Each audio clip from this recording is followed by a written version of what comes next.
So today I'm going to show you how to use your iPhone as an external sound module for your keyboard or DAW or whatever. So what we're going to start off with is how to connect the iPhone to the network. So you're going to be sending a wireless MIDI across the network to the phone. So let's get started. I'm going to switch to screen sharing. Right, so I'm going to show you how to set it up with the network. First thing, go to Utilities. You're going to go to Audio MIDI Setup.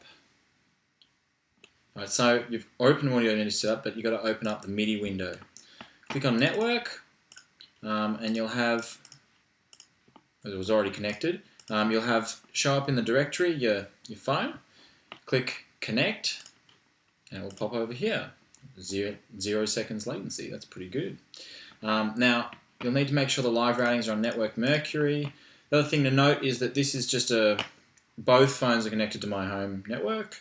It's probably better in a performance setting to have them set to an ad hoc network. To do that on a Mac, you go Create Network. Name the network whatever you want, and then connect your phone to the network. Okay, now that's connected. What we're going to do is open up our DAW. In this case, I'm going to open up Ableton, and I'll show you how to do the routings. Okay, so for starters, what you're going to do is grab an external instrument. And what that does is it just keeps it all contained within the one track. You don't have to use 2 tracks. You could do it with 2, but can't be bothered. Right, MIDI output to Network Mercury, of course. Input from, for me, it's going to be Audio 5. You need to have it connected into your line in on your laptop or either into your audio interface. So now what we should be able to do is hear it. So that was just me touching the iPhone. You'll be able to see.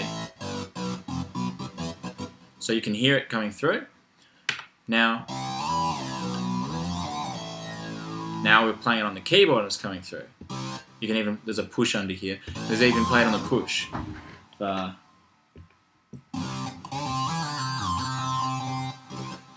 Cool. So all the MIDI is being routed into there. That's exactly what we want.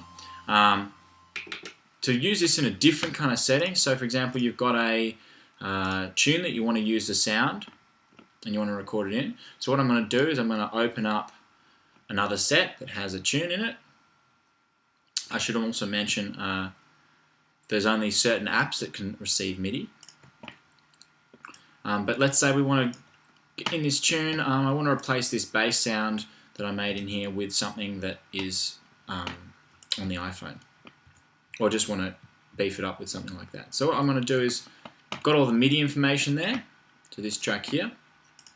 Got all the MIDI information there. What I'm going to do again is click External Instrument, MIDI Output 2, Network Mercury, Input 5, and voila.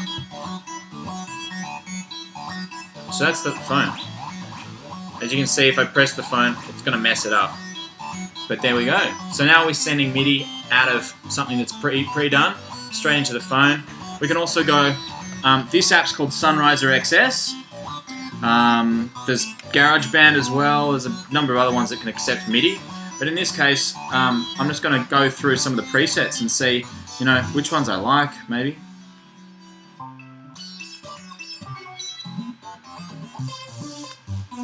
That's a pretty good one. Alright, so let's say I like that one. For example, you could go and then record that in. Actually, that would be recording MIDI, so you'd have to make an audio track and then record it in. But you can basically use that as an external sound module.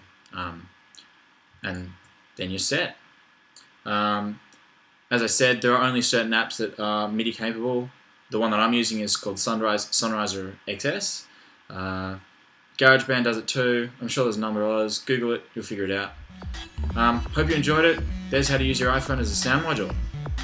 Don't need to buy any more expensive outboard gear anymore. You've got technology to do it right on your phone. Enjoy.